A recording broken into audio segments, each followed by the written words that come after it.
പലപ്പോഴും നമ്മളൊന്ന് രക്തപരിശോധന ചെയ്ത് നോക്കുമ്പോൾ പ്രധാനമായിട്ടും നമ്മൾ കൊളസ്ട്രോളിൻ്റെ പരിശോധന ലിപ്പിഡ് പ്രൊഫൈല് ചെയ്ത് നോക്കുമ്പോൾ പലരിലും കാണുന്നൊരു പ്രശ്നം എന്ന് പറഞ്ഞു കഴിഞ്ഞാൽ ഇവരുടെ ശരീരത്തിൻ്റെ അകത്തുള്ള കൊളസ്ട്രോളിൻ്റെ ലെവൽ ബോർഡർ ക്രോസ് ചെയ്ത് കുറച്ചുകൂടി മുന്നോട്ട് പോയിരിക്കും. അതുപോലെ തന്നെ HDLൻ്റെ അളവ് നോക്കുമ്പോൾ ഒരു ശകലം ഒന്ന് താന്നിരിക്കും, എന്നാൽ വലിയ പ്രശ്നമില്ല. എന്നാൽ LDL അല്പം ഉയർന്നു നിൽക്കുകയും എന്നാൽ ട്രൈഗ്ലിസറൈഡ് ക്രമാതീതമായിട്ട് ഉയർന്ന് മുകളിലേക്ക് പോകുന്ന ഒരു രീതിയിൽ നമുക്ക് പലപ്പോഴും ബ്ലഡ് റിപ്പോർട്ട് കിട്ടും. ഇത് കണ്ട ഉടനെ തന്നെ നമ്മളൊരു ഡോക്ടറെ കാണും. എന്നിട്ട് നമുക്ക് എന്താണ് പ്രശ്നം, കൊളസ്ട്രോളിന് മരുന്ന് കഴിക്കണോ, അതോ ഇനി എനിക്ക് ഹാർട്ട് അറ്റാക്ക് വരുമോ, ഫാറ്റി ലിവർ വരുമോ, എനിക്കിനി മറ്റ് എന്ത് രോഗമാണ് വരുന്നത് എന്നുള്ള ചിന്ത കൊണ്ട് ടെൻഷൻ അടിക്കുന്ന ഒരുപാട് പേരുണ്ട്. അപ്പോൾ നമ്മുടെ ശരീരത്തിൽ ഫലപ്രദമായിട്ട് ട്രൈഗ്ലിസറൈഡിനെ കുറച്ച് നിർത്തുന്നതിന് വേണ്ടി നമ്മുടെ ആഹാരത്തിൽ വരുത്തേണ്ട ക്രമീകരണങ്ങൾ എന്തൊക്കെയാണ് എന്നാണ് ഞാൻ പറയുന്നത്. നിങ്ങളിപ്പോൾ ലിപ്പിഡ് പ്രൊഫൈല് ട്രൈഗ്ലിസറൈഡ് അല്പം ഒന്ന് ഉയർന്നു നിന്ന് കഴിഞ്ഞാൽ അപ്പം തന്നെ ഇതിന് കൊളസ്ട്രോളിന് മരുന്ന് കഴിക്കണമെന്നോ അല്ലെങ്കിൽ ഹൃദയാഘാതം വരുമെന്നോ അല്ലെങ്കിൽ ഫാറ്റി ലിവർ നിങ്ങൾക്ക് ഉണ്ടാകുമെന്നോ പേടിക്കേണ്ട ഒരു ആവശ്യമില്ല. നമ്മളൊരു 3 മാസം കൃത്യമായിട്ടുള്ള വ്യായാമവും അതിനോടൊപ്പം തന്നെ ആഹാര ക്രമീകരണവും കൊണ്ടുവന്നാൽ തന്നെ നമുക്കിതിനെ നല്ല രീതിയിൽ കുറച്ച് നിർത്താനായിട്ട് സാധിക്കും. ഇത്തരത്തിൽ ട്രൈഗ്ലിസറൈഡ് ഉയരുന്ന ആളുകളുടെ ആഹാര രീതിയിൽ തന്നെ ഒരു പ്രധാനപ്പെട്ട പ്രശ്നം എന്ന് പറഞ്ഞാൽ ഓയിൽ കണ്ടന്റ്. ചിലരോട് ചോദിക്കുമ്പോൾ പറയും, ഞാൻ ഓയിൽ അടങ്ങിയിട്ടുള്ള ആഹാരങ്ങൾ കഴിക്കാറില്ല, പക്ഷേ ഞാൻ ചില ആഹാരങ്ങൾ, അതായത് ബേക്കറിയിൽ നിന്നൊക്കെ വാങ്ങുന്ന ആഹാരങ്ങൾ ചില സമയങ്ങളിൽ കഴിക്കാറുണ്ട് എന്ന് പറയാം. അതായത് ഓയിൽ തന്നെ എസെൻഷ്യൽ ആയിട്ട് നമ്മുടെ ശരീരത്തിൽ വേണമെന്നില്ല. നമ്മുടെ ശരീരത്തിൻ്റെ അകത്ത് ട്രൈഗ്ലിസറൈഡ് കൂടാൻ എന്നുള്ളൊരു കാര്യമാണ് മനസ്സിലാക്കാനുള്ളത്. കാരണം നമ്മുടെ ശരീരത്തിൻ്റെ അകത്ത് കഴിക്കുന്ന കാർബോഹൈഡ്രേറ്റ് ഇല്ലാതെ നമുക്ക് ജീവിക്കാൻ പറ്റത്തില്ല. കാർബോഹൈഡ്രേറ്റ് പൂർണ്ണമായിട്ടും ഒഴിവാക്കിക്കൊണ്ട് മുന്നോട്ട് പോവുക എന്നുള്ളത് നമ്മളെ സംബന്ധിച്ച് വളരെ പ്രയാസമുള്ളൊരു കാര്യമാണ്. അപ്പോൾ കാർബോഹൈഡ്രേറ്റ് നമ്മുടെ ശരീരത്തിൻ്റെ അകത്തേക്ക് എത്തുമ്പോൾ ഇത് വർക്ക് ചെയ്യാത്ത ഒരാളാണ് എന്നുണ്ടെങ്കിൽ നമ്മുടെ ശരീരത്തിൻ്റെ അകത്ത് ഇത് ട്രൈഗ്ലിസറൈഡായിട്ട് കൺവേർട്ട് ചെയ്ത് സൂക്ഷിക്കും എന്നാണ് നമ്മൾ മനസ്സിലാക്കാനുള്ളത്. കാരണം വ്യായാമം ഇല്ല. അതുകൊണ്ടാണ് ഇതിനിങ്ങനെ നമുക്ക് വീണ്ടും എനർജി ആയിട്ട് എപ്പോഴെങ്കിലും ആഹാരം കിട്ടാതെ വരുന്ന സമയത്ത് ഊർജ്ജോൽപാദനത്തിന് വേണ്ടിയിട്ടാണ് ഈ ട്രൈഗ്ലിസറൈഡിനെ മാറ്റി വയ്ക്കുന്നത്. അപ്പോൾ ഈ പറഞ്ഞ കാര്യം നിങ്ങളൊന്ന് മനസ്സിൽ വയ്ക്കുക. അപ്പോൾ ആഹാര ക്രമീകരണത്തിലേക്ക് വരുമ്പോൾ ഇപ്പോൾ ഓയിലി ഫുഡ് കഴിക്കുന്ന ആളുകളാണെങ്കിലും നട്ട്സിൻ്റെ അമിതമായിട്ടുള്ള ഉപയോഗം, വൈകുന്നേരമൊക്കെ ഇരുന്ന് കപ്പലണ്ടി കഴിക്കുക, അല്ലെങ്കിൽ നമ്മൾ അണ്ടിപ്പരിപ്പ് കഴിക്കുക, പിസ്ത, ബദാം മുതലായിട്ടുള്ള ഈ പറയുന്ന നട്ട്സ് വിഭാഗങ്ങൾ വെറുതെ ഇരിക്കുന്ന സമയത്ത് കുറിക്കുന്ന ആളുകളും അതുപോലെ തന്നെ ഈ നട്ട്സ് വിഭാഗങ്ങളിൽ എന്തെങ്കിലും മസാലകൾ ചേർത്തിട്ട് പൊരിച്ചെടുത്ത രീതിയിൽ കഴിക്കുന്ന ആളുകൾക്കും ഈ പ്രശ്നങ്ങൾ കാണാറുണ്ട്. ചിപ്സുകളുടെ അമിതമായിട്ടുള്ള ഉപയോഗം, മിക്സ്ചർ പോലുള്ള ആഹാരങ്ങൾ, അതുപോലെ തന്നെ ബേക്കറിയിൽ നിന്ന് വാങ്ങുന്ന ഈ പറയുന്ന പൊരിച്ച ആഹാരങ്ങൾ നമ്മൾ കഴിച്ചു കഴിഞ്ഞാൽ നമുക്ക് ഈ പ്രശ്നം ഉണ്ടാവും. നമ്മുടെ അമിതമായിട്ടുള്ള ഫാസ്റ്റ് ഫുഡ് കഴിക്കുന്നത് കൊണ്ടും പിന്നീട് നമ്മുടെ ശരീരത്തിൻ്റെ അകത്ത് ഈ കാർബണേറ്റഡ് ഡ്രിങ്ക്സ് കൂടുതലായിട്ട് വാങ്ങി കഴിക്കുന്ന ആളുകളിലും ഷുഗർ സ്പൈക്ക് ഉണ്ടാകാനുള്ള സാധ്യത പെട്ടെന്ന് കൂടും. അതായത് ഷുഗർ സ്പൈക്ക് എന്ന് പറഞ്ഞാൽ നമ്മുടെ ശരീരത്തിൻ്റെ അകത്തുള്ള ഗ്ലൈസീമിക് ഇൻഡെക്സിൻ്റെ വാല്യൂ കൂടിയിട്ടുള്ള ആഹാരങ്ങൾ കഴിക്കുമ്പോൾ, അതായത് പഞ്ചസാര കൂടുതലായിട്ട് അടങ്ങിയിട്ടുള്ള ആഹാരങ്ങൾ കഴിക്കുമ്പോൾ ഷുഗറിൽ ഒറ്റയടിക്ക് ഷുഗർ അങ്ങ് കൂടും. അതായത് ബ്ലഡിൽ കൂടിയതിന് ശേഷം ഇത് പിന്നീട് കൺവേർട്ട് ചെയ്ത് ട്രൈഗ്ലിസറൈഡ് ആയിട്ട് മാറ്റാനുള്ള ഒരു പ്രവണത നമ്മുടെ ശരീരത്തിന് കിട്ടും.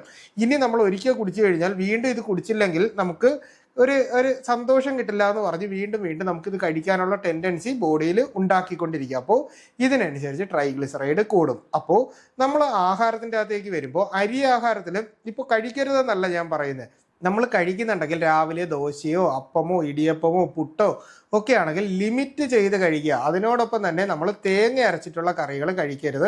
മുട്ട നമ്മൾ ഒഴിവാക്കുക എന്നൊരു കാര്യം കൂടി ചെയ്യുക. ഇനി ഇറച്ചി ഐറ്റംസോ മീനോ കഴിക്കുന്നുണ്ടെങ്കിൽ കറി വെച്ച് കഴിക്കുക, അതിൻ്റെ അകത്ത് തേങ്ങ അരച്ചിട്ട് കഴിക്കരുത് എന്നൊരു കാര്യവും, ഈ നമ്മൾ കടുവറുത്ത് ഇങ്ങനെ ഈ പറയുന്ന എണ്ണ ഒഴിക്കില്ല, അപ്പോൾ ആ ഒരു രീതിയിൽ ചെയ്യരുത് എന്നൊരു കാര്യം കൂടി നിങ്ങളോട് പറയുകയാണ്. അല്ലാതെ നമ്മൾ കറി വെച്ച് കഴിക്കുക, എന്നാൽ പൊരിച്ചിട്ടുള്ള ആഹാരങ്ങൾ പരമാവധി ഈ ഒരു അവസ്ഥയിൽ നമ്മളൊരു 3 മാസമെങ്കിലും ഒഴിവാക്കുക. നിങ്ങൾക്ക് ആദ്യം വേണ്ട ഒരു കാര്യം നമ്മുടെ മനസ്സിനുള്ളൊരു ശക്തിയാണ്. കാരണം ആഹാര നിയന്ത്രണത്തിലേക്ക് വരുമ്പോൾ നമുക്ക് പലപ്പോഴും പറ്റാത്തതിൻ്റെ കാരണം ഇതാണ്. അപ്പോൾ 3 മാസത്തെ ഒരു പീരീഡാണ് എടുക്കുന്നതെങ്കിൽ ആ 3 മാസം കൃത്യമായിട്ട് ഇത് പാലിക്കാനുള്ള ഒരു മനസ്ഥിതി കൂടി നമ്മൾ ഉണ്ടാക്കിയില്ലെങ്കിൽ ഇത് കൃത്യമായിട്ട് നമുക്ക് ശരീരത്തിൻ്റെ അകത്ത് ചെയ്യാനായിട്ട് പറ്റത്തില്ല.